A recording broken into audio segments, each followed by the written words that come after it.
Bi znali našteti vrste slovenskih kozolcev? Ja, nekateri med vami verjetno že. Kaj pa vaši otroci? To bi bila pa že malo težja naloga. Da ne bi šel ta pomemben del slovenske kulturne zakladnice v pozabo, bodo v Šentrupertu na Dolenjskem postavili muzej na prostem, kozolcev seveda. Orglice so bile v prejšnjem stoletju dokaj pogost inštrument, poleg harmonike seveda. Za oživitev umetnosti igranja na ta zanimiv glasbeni pripomoček se že vrsto let trudijo v Mokronovu in Trebnjem. Da socialne stiske zajemajo vse večje število ljudi, najbolj opažajo v novomeškem območnem združenju Rdečega križa, kjer iz meseca v mesec beležijo njeno naraščanje. Na koncu današnjega srečanja pa bomo prisotni na podelitvi priznanj za najboljšega športnika leta v občini Dolenjske Toplice. Vabimo vas k ogledu.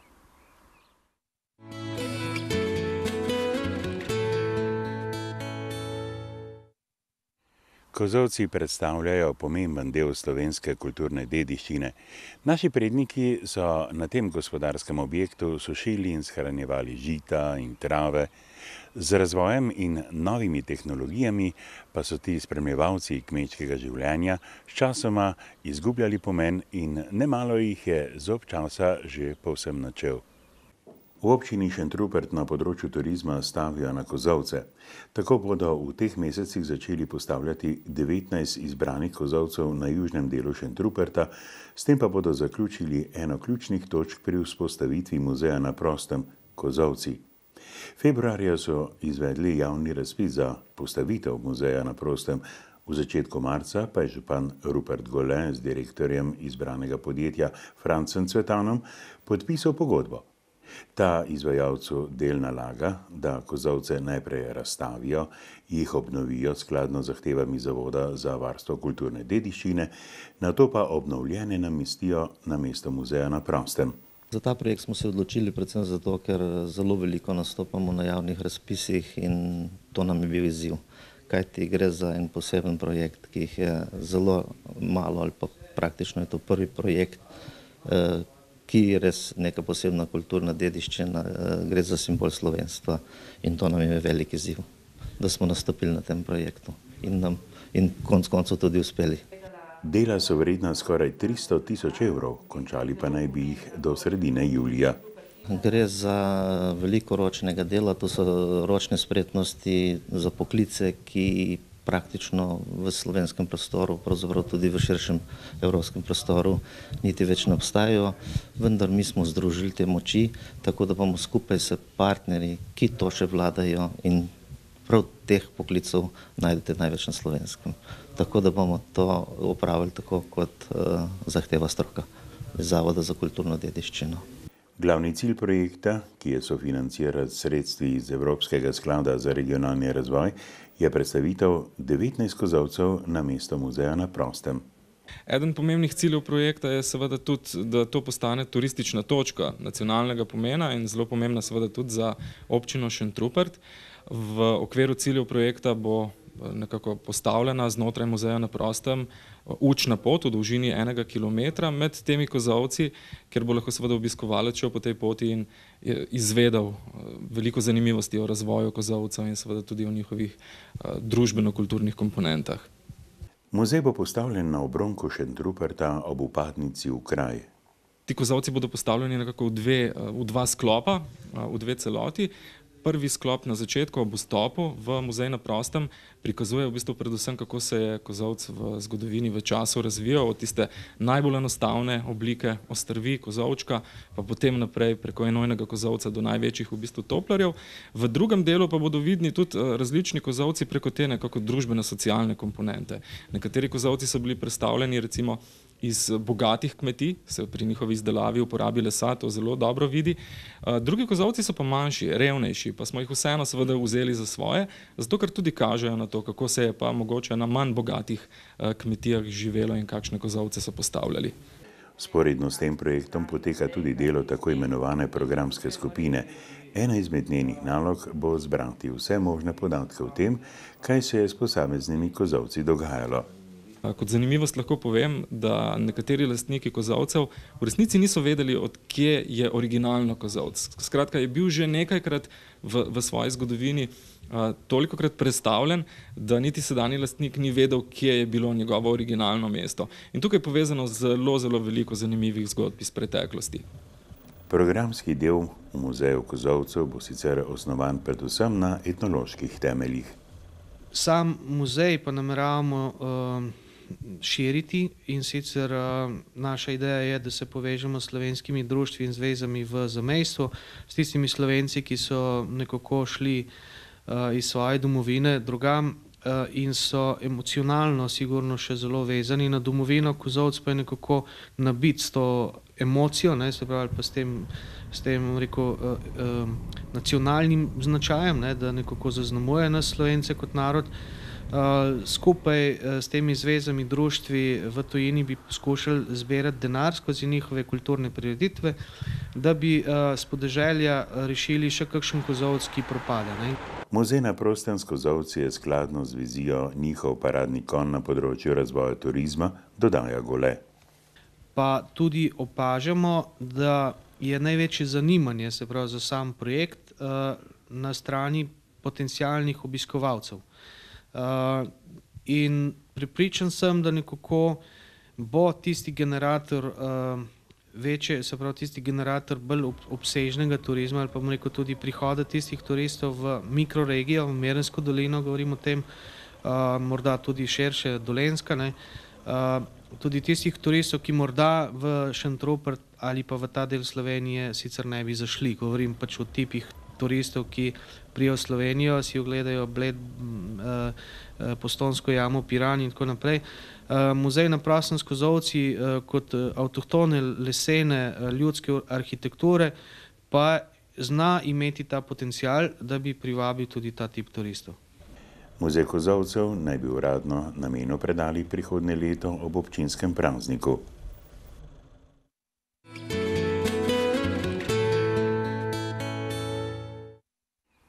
Slovenski orgličarji so se zbrali na 13. mednarodnem festivalu te orglice. V Trebnjem so pripravili revijo solistov, v Mokronogu pa koncert ansamblov ustnih harmonik. Na ustno harmoniko so nastopajoči igrali od ljudskih do gospla in bluza. Diatonična ustna harmonika, ki rečemo orglice, je tako kot frajtonarca. Dokler se s tem niso začeli malo profesionalci uvadati, je bila to pač harmonika ljudsko pesmico, tudi prilagojena tej naši ljudski pesmici, isto je ustna harmonika. Ampak so pa tiste, če ste opazili, ustne harmonike, ki imajo zraven neki gumb, no to je pa kromatično, na katero igraš praktično lahko vse.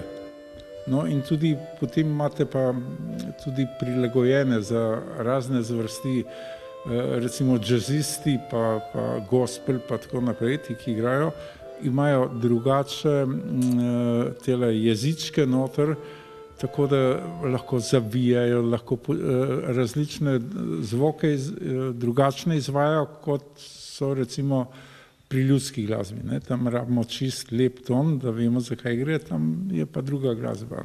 V takih festivalih, te orglice, sem bil že več kot 5-krat. Orglice igramo leta 92, ampak bolj aktivno blues igramo leta 99. Prej sem pa igral bolj dvoredne tremolo orglice in pa nekaj kromatične. Začeti ni toliko težko, ampak če hočeš biti dober v katerem koli inštrumentu, rabiš nekaj časa, da razviješ, odvisno od stila. Blues ali pa mogoče ljudsko glasbo ni tako težko, jazz, klasiko, to je dosti težje. Ja, jaz sem bil tule prvič v Trebnjem, drugače pa vsako leto v Mokronogu. Zdaj hodim na festivale že 9. leto, drugače pa orglice že dolgo igram, sam je to dolgo časa, kar sem jih zapustil, zdaj sem jih pa nazaj začel. Jaz igram mogoče tam 4. leta, 5. Ker sem dobil iz Ferbca, sem dobil orglice od strica, ki sem jih pol razdelil, pa šrofone in pol iz tega ratala pol neka muzika, pihanje not pa ven in seveda in potem začneš počasi ustvarjati kakšno pesnico, pa se pa tako nadaljuje, In zdaj kar nekaj ratuje, mislim, da bo še dolgo leto muzika uspešna naša. slučajno se poznamo, pa smo pol začeli skupaj, pa vidimo, da gre, pa vztrajamo.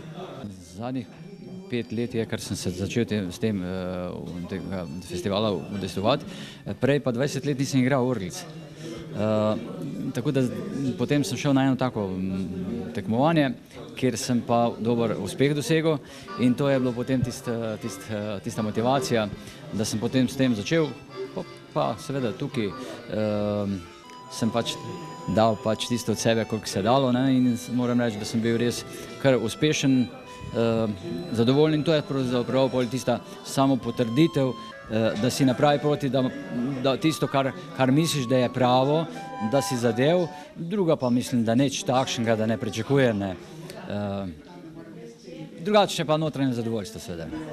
Festival so začeli pripravljati takoj po osamosvojitvi Slovenije. Kot zanimivo popotnico, mislim, da ni imel noben festival take popotnice, da je bil na prvem festivalu v prvi samostojni državi govornik, prvi premijer te države, Peterle. On tudi igra orglice. Festival ima že od začetka visoko zastavljene cilje, dodaja Peček. Hoteli smo ga to ustno harmoniko uveljaviti kot enakovreden instrument drugim instrumentom. Potem drugi cilj smo imeli ustno harmoniko spraviti v glasbeno šolo. To nam še ni čisto uspelo, ampak učbenik se dela, no in upam, da bo v določenem času tudi do tega prišlo. Smo pa v tem času dvignili kvaliteto. Danes, tudi če ste iz današnjega večera vidite, da so bili vsi nastopajoči zelo resno pripravljeni na ta večer, da ni bilo to neko, bi rekel, izključno druženje, ampak so bili res nastopi. No in ko bomo pa prišli še do glasbene šole, bo pa verjetno pa še kaj drugega. Letos so sicer sploh prvič v Sloveniji pripravili koncert orgličarskih ansamblov. Enostavno smo hoteli videti, koliko je teh ansamblov. Prijavili si jih je 8. Želimo namreč spodbuditi ansamblsko igro na ta način, kot je, če poenostavim, tako kot je v pevskem zboru sopran, alt, tenor, bas. Tako da so z različnimi harmonikami nastopajo. To je zopet stvar znanja, ki ga ni. Drugič je pa to, težko se nekdo odloči, da bo kupil bas orglico, ki je zelo draga, pa tako velika, pa nima koga spremljati. No, ampak mi poskušamo to spodbuditi, 8 ansamblov bo. Kot cukrček za na koncu bo pa iz Trosingena, torej iz tam, kjer je doma tovarna Koner, pride profesionalni ansambl Harmonicamento, ki bodo pač pokazali, kaj znajo profesionalci. Naj povem, da je ta ansambl gostoval na Kitajskem, v Ameriki, v Moskvi, ne vem, skratka po celem svetu, no in tudi v Mokronogu bo. Na festivalu so zadnjo soboto v februarju razglasili za dan slovenskih orgličarjev.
Potrebe po vseh vrstah pomoči iz dneva v dan nezadržno rastejo, opažajo v novomeškem območnem združenju Rdečega križa. Lani so finančno pomagali 273 družinam, kar je za dobrih 100 družin več kot leto poprej. Lani so razdelili tudi skoraj 4000 prehrambenih paketov. Vloge za različne vrste pomoči naraščajo zaradi gospodarske stiske, pa tudi zaradi novih zakonov. Po novem letu z ukinjanjem socialnih pravic nekaterih so predvsem tujci in vsi tisti, ki ne dobivajo rednih plač, dosti na slabšem. Gre tudi za družine z otroki, štipendije so se v bistvu ukinjale, denarni otroški dodatki so se ukinjali in na ta način se je nekaterim proračun zmanjšal tudi za 400 do 500 evrov na mesec, kar se nam zdi v bistvu zelo grozno in da na ta način tudi nekatere skupine spravljamo na rob, s tem, da seveda pred leti pa seveda smo se trudili, da so tudi ti ljudje prišli, tujci, in na ta način si tukaj poiskali neko svojo domovanje in sedaj pa smo zelo, zelo kruti do njih in to se nam ne zdi v redu. Na Rdečem križu zato iščejo nove vire sredstev prek razpisov in akcij.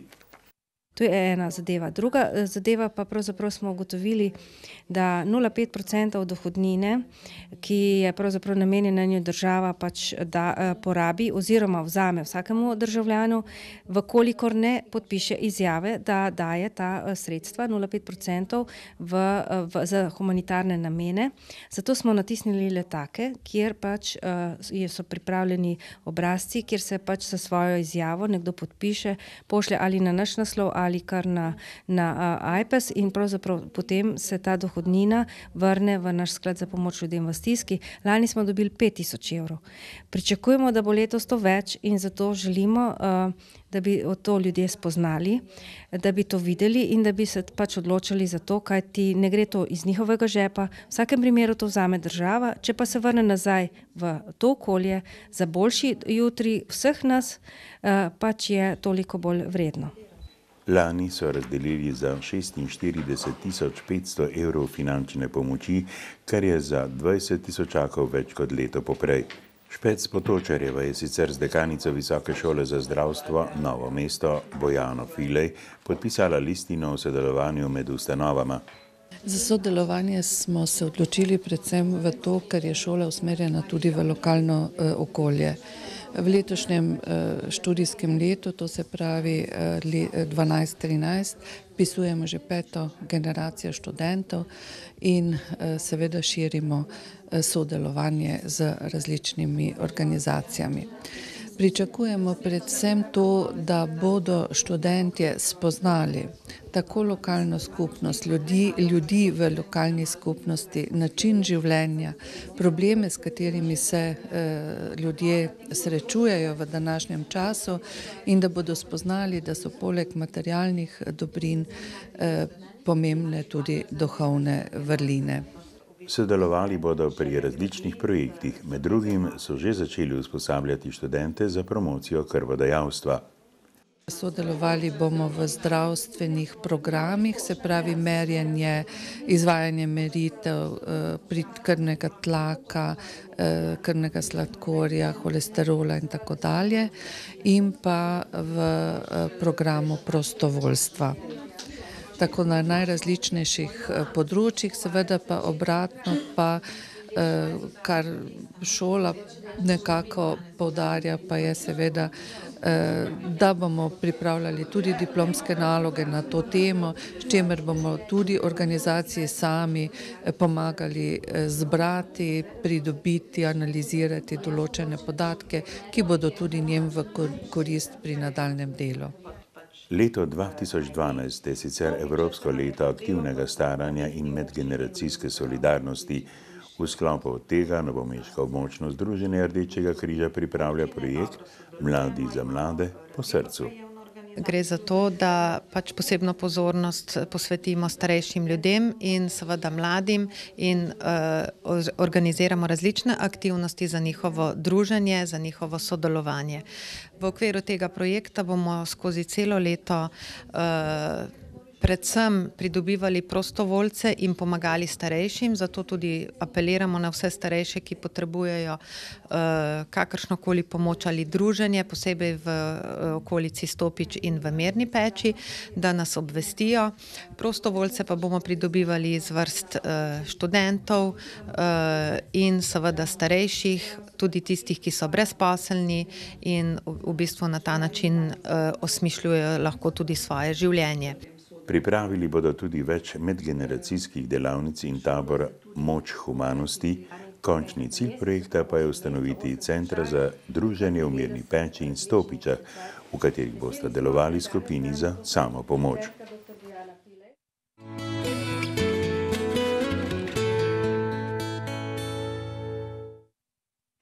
Občina Dolenjske Toplice je dobila svoja prva športnika leta v zgodovini. Na prvi prireditvi sta to postala Marko Berus in Jaka Gorenc. To prakso podeljevanja priznanj najboljšim pa bodo v občini nadaljevali tudi v prihodnje. Najboljše so izbrali občani na predlog športnih društev v občini. Na javni poziv sta prispela 2 predloga, komisija pa je na podlagi prispelih glasovnic odločila, da tokrat priznanje prejmeta kar oba predlagana.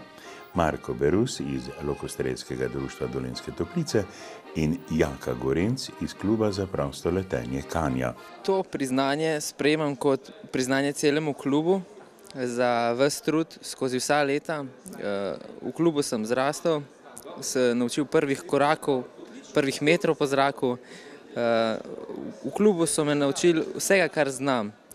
In brez kluba ne bi osvojil ene medalje, enega uspeha ne bi doživel. To je zame še eno priznanje na moji poti, da delamo pravilno.